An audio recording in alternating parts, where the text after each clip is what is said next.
읽겠습니다.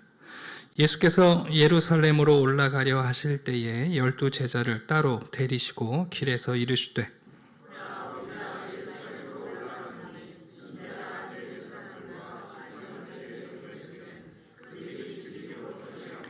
이방인들에게 넘겨주어 그를 조롱하며 채찍질하며 십자가에 못 박게 할 것이나 제3일에 살아나리라.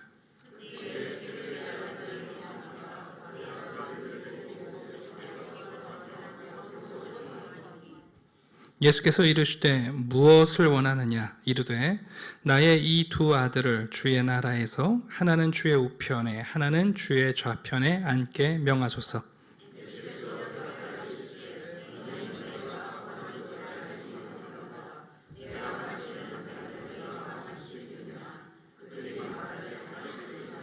이르시되 너희가 과연 내 잔을 마시려니와 내 좌우편에 앉는 것은 내가 주는 것이 아니라 내 아버지께서 누구를 위하여 예비하셨든지 그들이 얻을 것이니라.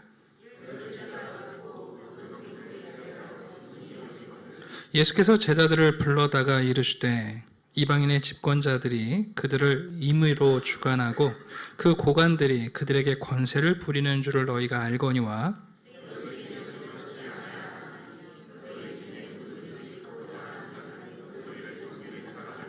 너희 중에 누구든지 으뜸이 되고자 하는 자는 너희의 종이 되어야 하리라.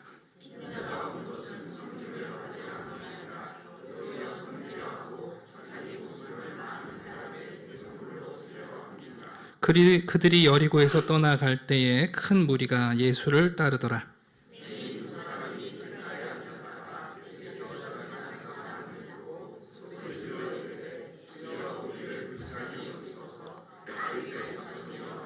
무리가 꾸짖어 잠잠하라되 더욱 소리질러 이르되 주여 우리를 불쌍히 여기소서 다윗의 자손이여 하는지라.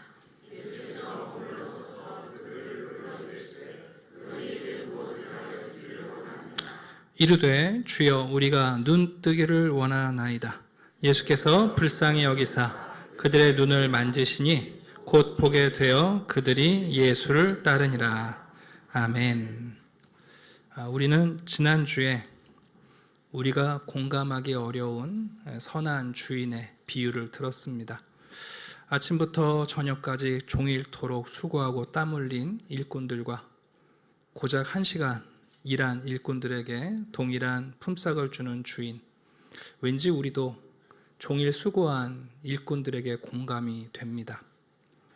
명절에 시집에 갔는데 나는 아침부터 전 부치고 잡채하고 잠시 후에 동서가 늦게 와가지고 음식이 짜네 다네. 근데 이제 집에 갈 때는 시어머니가 동선에 더 많은 음식을 싸주면 째려보는 거죠. 그런데 그건 나쁜 시어머니예요. 네. 그런데 이 비유를 적용하라는 게 아니에요. 네, 항상 하나님 말씀을 듣고 잘못 적용하면 또 하나님을 오해해요. 여러분 그 시어머니는 나쁜 시어머니예요. 포도원의 문꾼이 말하는 것은 그런 이야기가 아니지 않습니까? 여러분 바울은 나중에 로마서 4장 5절에서 파격적인 이야기를 해요. 이 비유를 들을 때마다 우리가 어떻게 해서든지 우리 안에 있는 불편함을 좀 해소해 보려고 노력하는 경우가 많아요. 어떤 목사님들은 포도원 품꾼 비유를 이렇게 설명하더라고요.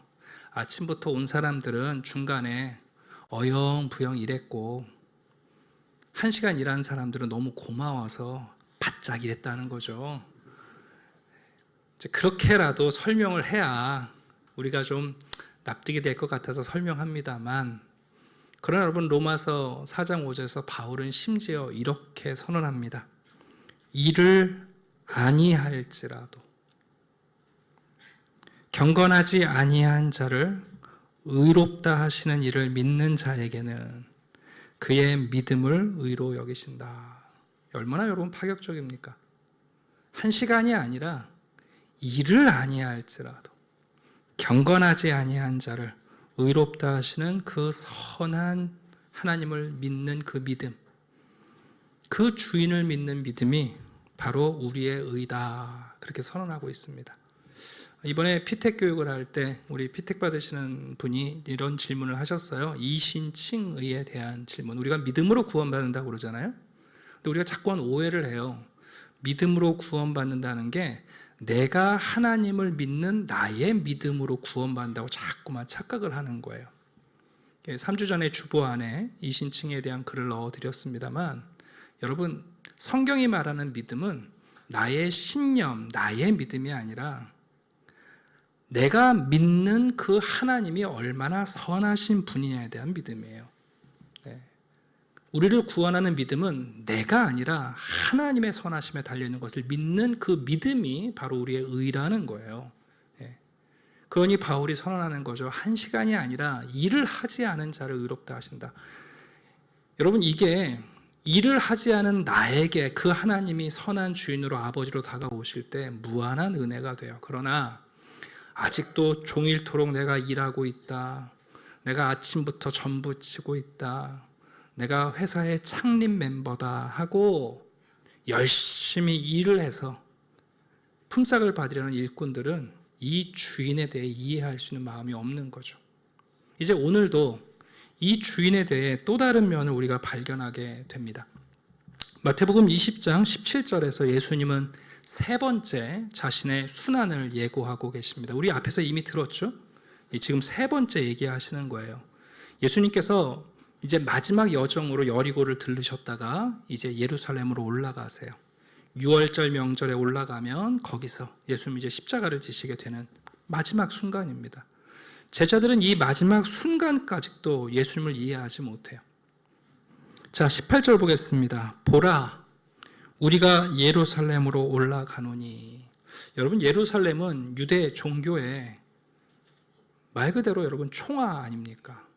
메시아라면 당연히 예루살렘에서 환영을 받아야 되는데 예수님이 말씀하시는 거죠. 예루살렘은 나의 환영 장소가 아니라 바로 도살장이 될 것이다. 인자가 대제사장과 서기관들에게 넘겨지고 그들이 죽이기로 결의하고, 그리고 이제는 예수님이 조금 더 구체적으로 말씀하세요. 예수님이 거기서 조롱당하실 것이고 채찍을 맞을 것이고, 그리고 드디어 물리적으로 십자가를 처음 언급하십니다. 예수님께서 이전에도 십자가를 말씀하신 적이 있는데 그 말씀은 십자가를 육체적이거나 물리적인 십자가가 아니라 관념적이고 상징적인 십자가로 다가오기가 쉬워요.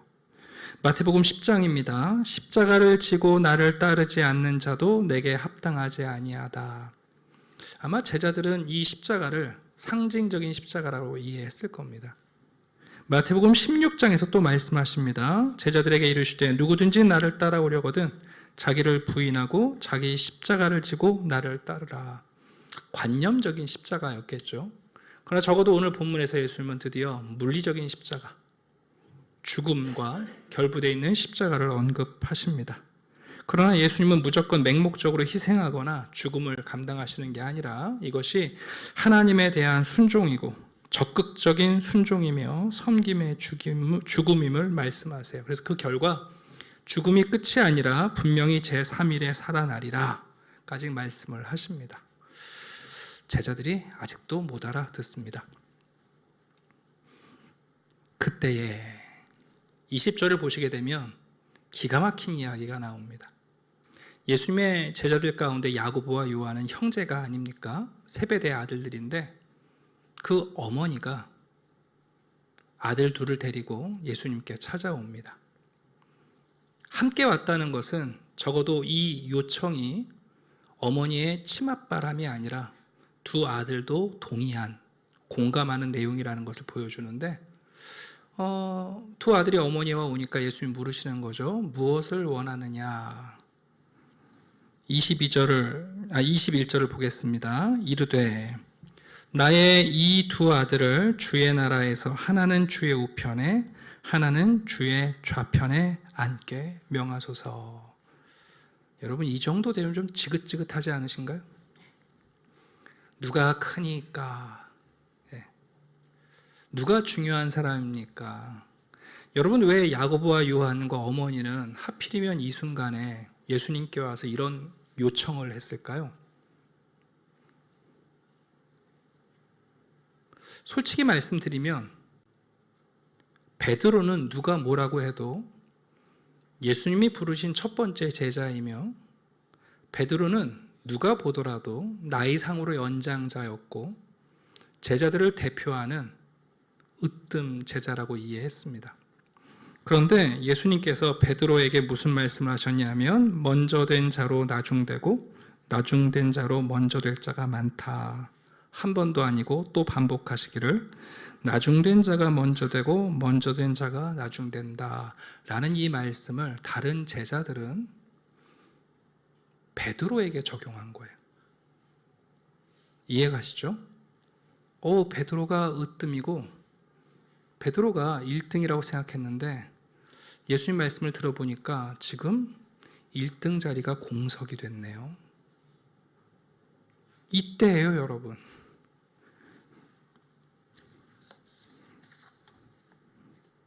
한마디로 자신들의 수익권을 확보할 수 있는 기회가 열린 거예요. 여러분, 세베대 집안은 매우 유력한 집안입니다. 갈릴리에서 많은 배를 소유하고 어업을 했던, 우리로 말하면 그래도 대기업쯤 되는 회장님이시고, 그 덕분에 예루살렘에는 집이 있고 별장이 있고 당시 대제사장들과 호영호재하며 지내던 가문입니다. 야고보와 요한의 어머니는 혹시 두 아들을 예수님의 좌우편에 앉히는데 필요한 게 있다면 무엇이든지 제공할 만한 힘과 용의가 있었던 겁니다. 그래서 여러분, 베드로가 1등인 줄 알았더니 베드로가 꼴찌가 됐구나. 그러면 이때다. 두 아들 데리고 가서, 예수님, 저희 두 아들을 좌우편에 앉히신데 필요한 게 있다면 제가 뭐든지 협력하겠습니다. 사실 지금 그 얘기예요. 그랬더니 예수님께서 야, 너희도 똑같은 놈이다 이렇게 말씀하시지 않고 진지하게 질문하세요. 야고보와 요한한테, 너희가 내가 마시는 잔을 마실 수 있느냐? 여러분, 잔이란 의미가 무엇인지 유대인들은 압니다. 그것은 고난을 얘기할 수도 있고 죽음을 말할 수도 있어요.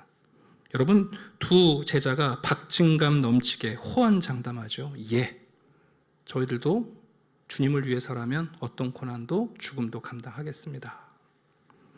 여러분, 그 다음이 되게 중요합니다. 23절 보시게 되면 예수님께서 그들의 호언장담을 거절하시지 않고 인정해 주십니다.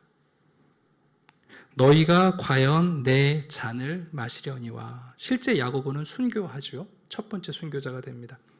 요한은 마지막까지 반모섬에서 예수님의 마지막 계시를 받아들이는 종들이 됩니다.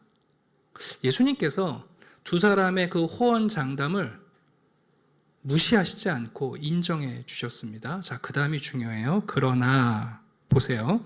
너희들이 과연 내 잔을 마시려니와, 그러나 내 좌우편에 누가 앉느냐 하는 것은 너희들이 잔을 마셨기 때문에 당연하게 찾아오는 자리가 아니라, 누가요?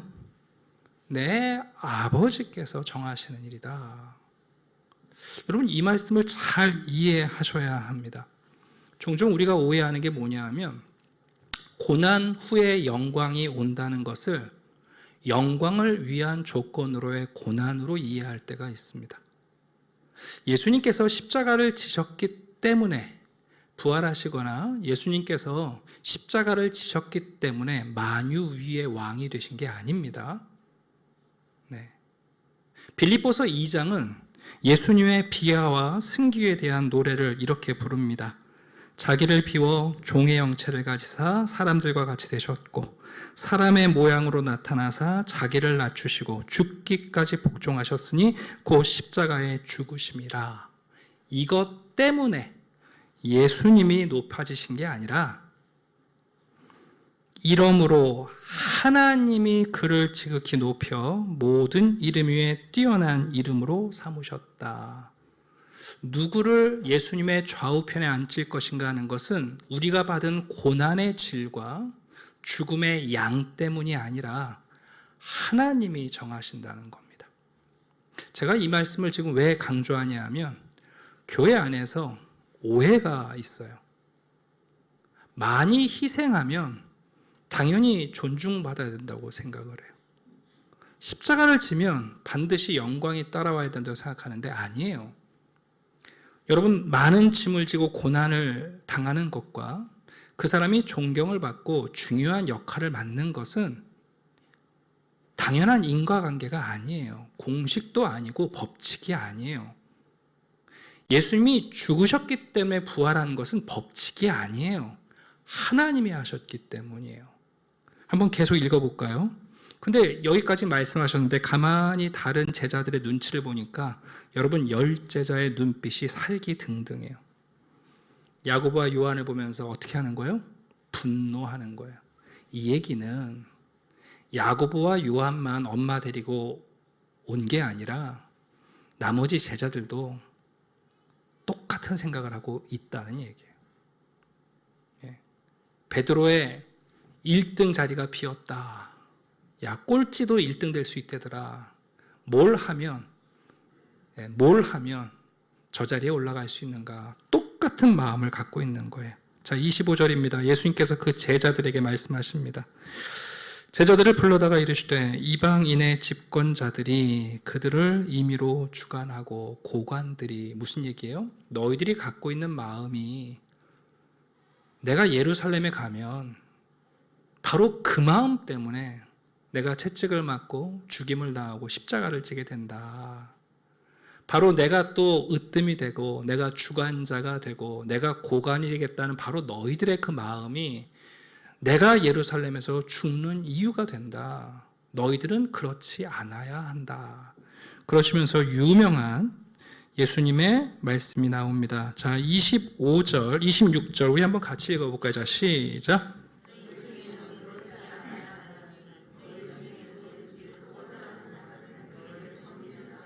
아멘. 여러분, 이 말씀이 우리 가운데 얼마나 많은 오해를 일으키는지 몰라요. 누구든지 크고자 하는 자는 너희를 섬기는 자가 되어야 한다. 이 말씀을 크게 되려면 많이 섬겨야 한다라고 생각을 하세요. 그럼 여러분, 이걸 제자들이 그렇게 이해했다면 이제 12제자들은 새로운 경쟁 국면에 뛰어들겠죠? 누가 더 많이 섬기나 경쟁할 거 아니에요? 여러분, 그 말씀인가요, 지금? 교회 안에서 섬김이 귀하죠. 그러나 섬김은 으뜸이 되기 위한 방법론이 아닙니다, 여러분. 섬김은 으뜸이 되기 위한 처세술이 아니지 않습니까?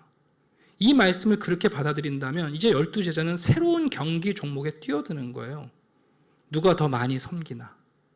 그걸 가지고 잠깐 섬기면 오랫동안 으뜸 자리에 설 수 있으니까 그 말씀이 아닙니다. 이 말씀을 이해하시려면 이런 겁니다. 누구든지 크고자 하는 자, 인간의 욕망은 다 이 마음이 있습니다.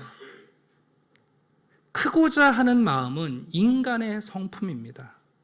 그러나 섬기는 자가 되고자 하는 것은 하나님의 성품입니다. 이게 무슨 얘기입니까? 우리 안에 으뜸이 되고자 하는 욕망이 있는 한 그 어떤 섬김도 도구화될 뿐입니다. 여러분들이 이것을 어떻게 이해하실지 모르겠는데 우리 조금 전에 찬송가 461장 찬양을 드렸습니다. 제가 예전에는 이 찬송가를 부르면서 어디에 꽂혔었냐 하면 사랑과 충성 늘 바치오리다. 십자가를 지는 삶, 얼마나 큰 십자가를 지느냐, 얼마나 무거운 십자가를 지느냐, 얼마나 고된 십자가를 지느냐. 그래서 이 고백을 드릴 수 있는 거에 꽂혔는데 여러분, 이 찬송가의 핵심은 그게 아닙니다. 우리가 예수님의 십자가를 지는 이유는 그 십자가 이후에 따라올 영광 때문이 아니라 그 십자가를 짐으로 우리 가운데 만들어지는 예수의 형상 때문입니다. 십자가를 지는 이유는 영광을 위한 과정이 아니라 그 십자가를 지는 시간 동안 우리 가운데 완성되는 그리스도의 형상입니다. 우리는 언젠가는 집어던지려고 십자가를 지고 있는 게 아닙니다. 잠시 후에 왕좌에 올라서 칼을 쥐려고 잠시 십자가를 지는 게 아니라 우리는 일평생 이 십자가를 지며 그 십자가가 우리에게 주는 가장 귀한 보상인 그리스도의 성품이 우리 가운데 형상으로 자리 잡는 겁니다. 여러분, 이걸 이해하지 못하면 크고자 하는 자는 섬기는 자가 되어야 한다는 것은 또 다른 경쟁에 뛰어드는 일밖에 다를 바가 없습니다. 예수님이 이어서 말씀하십니다. 인자가 온 것은 섬김을 받으려 함이 아니라, 모든 인간 안에 있는 욕망, 그 섬김을 받으려 함이 아니라 도리어 섬기려 하고, 이건 하나님의 욕망이시죠. 그리고 하나님의 아들이신 예수님이 어떤 욕망을 갖고 있습니까? 목숨을 많은 사람들에게 주려 하는 욕망. 모든 사람들이 가지고 있는 섬김을 받으려는 욕망이 아니라 섬기려는 하나님의 욕망, 그리고 그 하나님과 꼭 같은 마음을 가지신 자기 목숨을 내어주려는 그 아들의 욕망. 그럼 제자들은 그 하나님과 예수 그리스도를 따라 이 섬김과 자신을 내어주는 형상이 완성되는 것, 여러분, 그거야말로 제자들에게 요구되는 겁니다. 하나님은 창조 때부터 지금까지 계속 섬기십니다. 하나님이 우리들을 잠깐 섬겨주시고 우리들한테서 재물 받으시려고, 여러분, 우리들한테서 칭찬 들으시려고 잠깐 우리를 섬겨주시는 게 아니라 하나님은 본성 자체가 우리를 섬기시는 겁니다. 이해가시죠, 여러분? 그러면 우리가 궁극적으로 해야 할 일은 뭐냐면 영광을 위하여 십자가를 지는 게 아니라 그 하나님을 담은 성품, 그 형상이 우리 가운데서 자리 잡을 때 우리는 계속해서 십자가를 지는 겁니다. 다시 말하면 이 섬김과 여러분 이 종되는 삶은 잠시 행하고 영광에 도달하는 과정이 아니라는 겁니다. 이걸 여러분 오해하면 교회 안에서 그래서 오해를 하는 거예요. 더 많이 섬긴 사람이 더 존중받아야 한다고. 아니요. 섬김은 우리의 역할이고 누구를 존중받는 자리에 올리시는가 하는 것은 하나님의 결정인 거예요. 여긴 인과론이 없어요. 그 인과론이 작동되지 않을지라도 우리 안에 하나님의 성품이 장착되면 섬기는 것이 하나님의 욕망이시고 자기를 주는 것이 예수님의 욕망이시기에 이제 제자인 우리들도 그냥 평생 섬기고 평생 나를 주는 것이 우리의 성품으로 바뀌어가는 겁니다. 예수님은 12제자에게 너희들 모두 그렇게 되기를 바라시는 거지, 으뜸자리가 비었으니 많이 섬겨라, 많이 섬긴 놈에게 1등 준다, 그 얘기하고 계신 게 아니란 말이에요. 성도님들 가운데 시험 드시는 분들이 있어요. 목사님, 제가 그래도 이렇게 수고했는데 이제는 언제까지 기래야 되나요? 죄송합니다만 그 질문을 던지신 이유는 그분의 섬김은 처세술과 사람들 앞에서 영광을 받기 위한 과정으로 섬기신 거지 그분의 성품이 된 건 아닌 거잖아요. 네. 여러분, 제자들이 못 깨닫습니다. 29절부터 34절에 나오는 두 맹인의 눈을 뜨게 하는 사건은 마태가 여기에 넣은 매우 의미심장한 기적입니다. 이제 여리고를 떠나서 예루살렘으로 올라가십니다. 유월절 지키기 위한 많은 무리들이 예수님을 따라갑니다.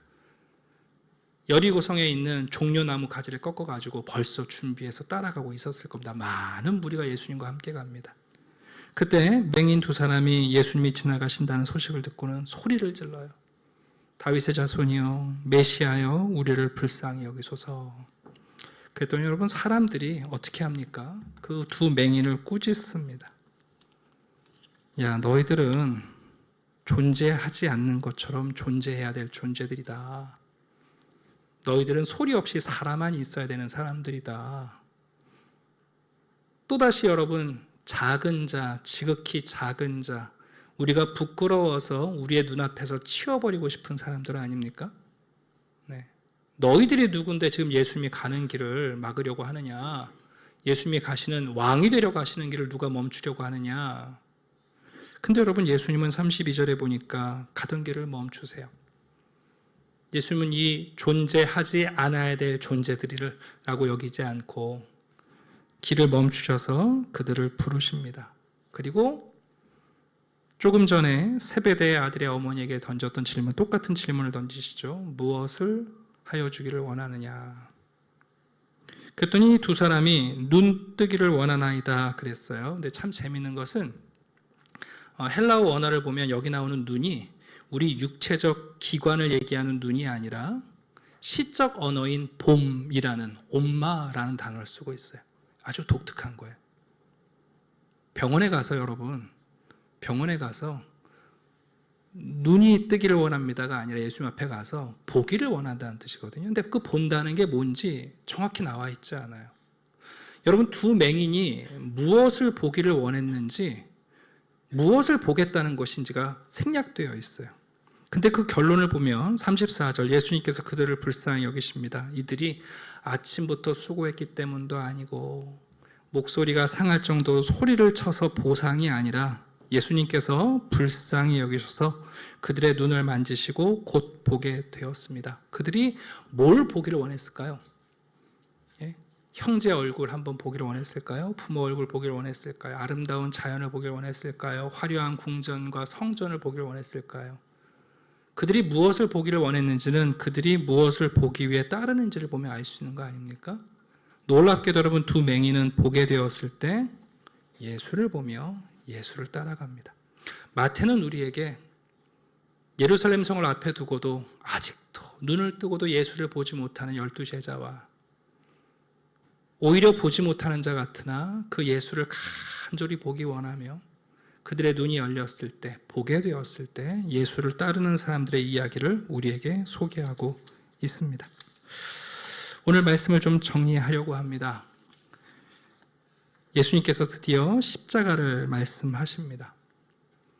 제자들은 여전히 십자가가 관념적인 십자가예요.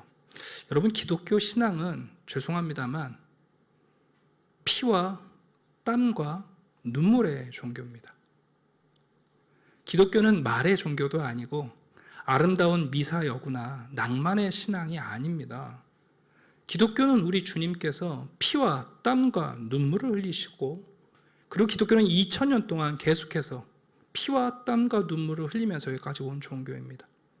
어느 순간부터인가 십자가가 우리들에게 관념적이고 상징적으로 들립니다. 제가 목사입니다만 참 죄송하게도 목회자들 자신이 십자가를 관념적으로 이해합니다. 여러분, 관념은 적당합니다. 관념은 죄송하지만 무게를 재기가 어렵습니다. 기독교 신앙은 그렇지 않습니다. 우리 주님이 주신 십자가는 진짜 육체의 고난과 죽음의 십자가입니다. 여러분, 그거 우리 받아들여야 합니다. 예수님의 말씀을 언제나 다른 사람에게 적용하고 싶잖아요.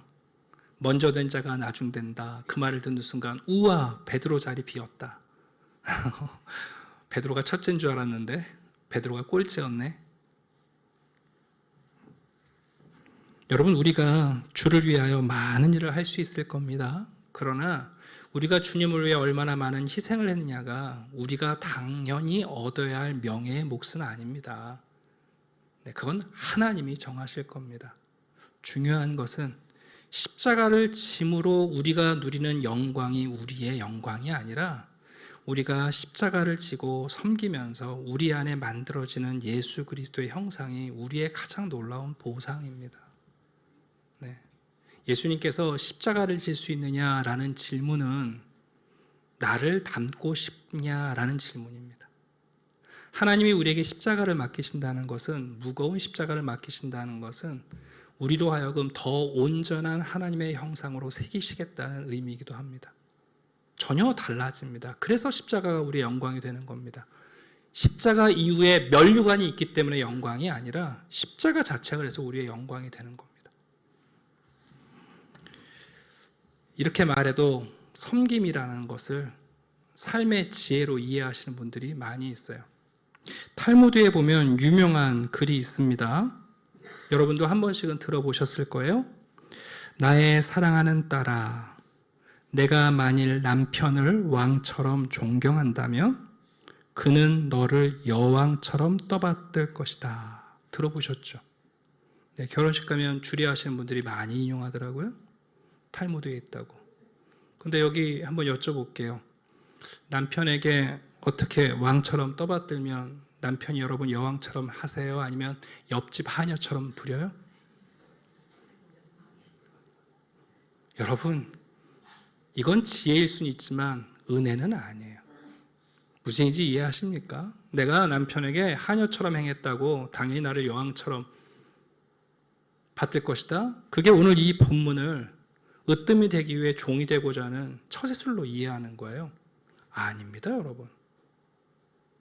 기독교 신앙은 이런 처세술의 지혜를 말하고 있는 게 아니라 하나님의 은혜 안에서 전혀 다른 가치를 우리에게 소개하고 있는 겁니다.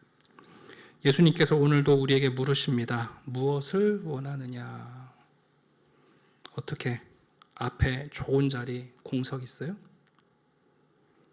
어떻게 하면 그 자리, 그 위치, 그 명예, 그 권력, 그 부유함, 그게 우리가 원하는 거라면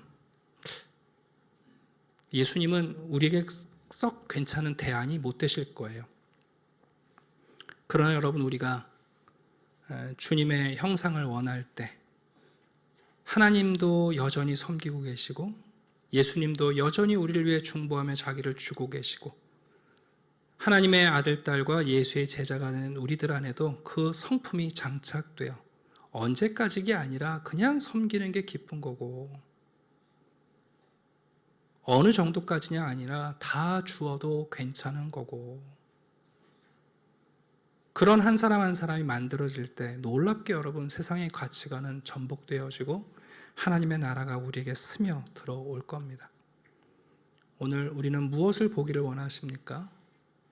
우리가 보기를 원하는 건 곧 우리가 따르기를 원하는 대상 아닙니까?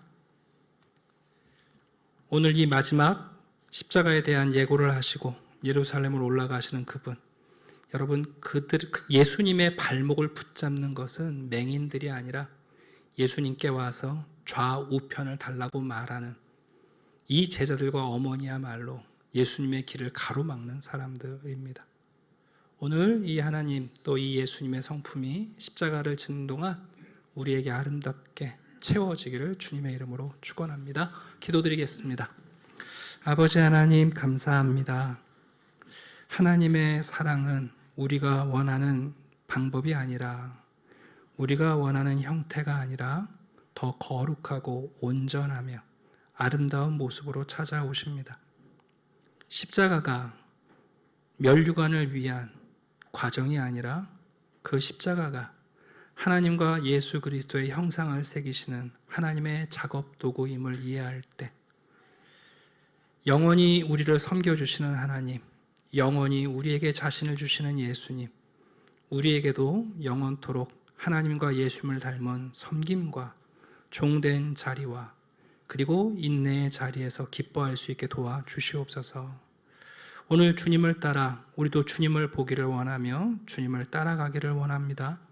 그 사모하는 성도들에게 신앙의 용기를 주시고 더 큰 사랑과 믿음의 눈뜸을 허락해 주시옵소서. 감사드리며 예수 그리스도의 이름으로 기도드립니다. 아멘.